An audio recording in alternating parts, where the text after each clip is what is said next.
জানতে চাই, এই যে এখন আপনি আম অন্যতম একজন প্রিয় শিক্ষক, আপনার অনেক ছাত্র আছে, আপনার অনেক শুভানুধ্যায়ী আছে। আবার একটু আগেই আপনি আপনার উম পথ চলার কথা বলছিলেন, ছোটবেলার কথা বলছিলেন। পেছন ফিরে যখন তাকান, আম অনুপ্রেরণাটা কি ছিল?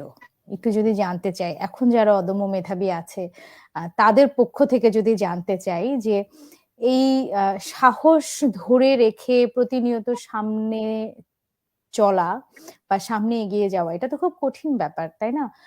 সবসময় মনোবল একরকম থাকেও না। প্রায়ই হয়তো মনে হয় যে আর পারা যাচ্ছে না বা আর পেরে উঠছি না। আ সামনে কি হবে সেটাও বুঝতে পারছি না। সেই সময়টা কি করে পার করলেন? অনুপ্রেরণা যদি বলি কিংবা যদি বলি সামনে এগিয়ে যাওয়ার জন্য কি আপনাকে সবচেয়ে বেশি তাড়না দিয়েছে?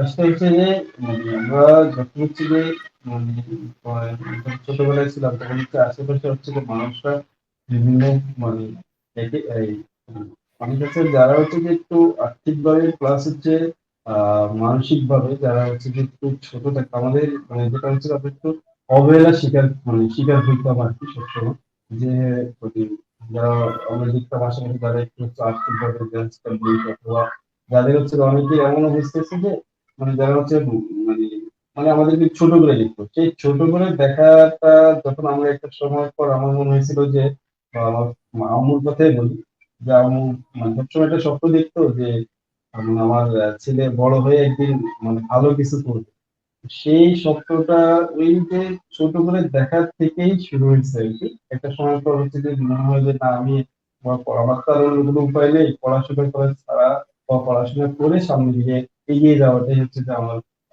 এগিয়ে গেলে হয়তো একদিন আমি মানে অন্যদের থেকে বড় হতে পারবো আর সেই বড় হওয়ার পথটাই হচ্ছে ব্রাইট ব্রাইট প্রথম আলো যে কাজ সেটা কাজটা হচ্ছে যে আমাদেরকে অনুপ্রেরণা আরো বেশি হচ্ছে এক মানে নতুন মাত্রা দিচ্ছে আর কি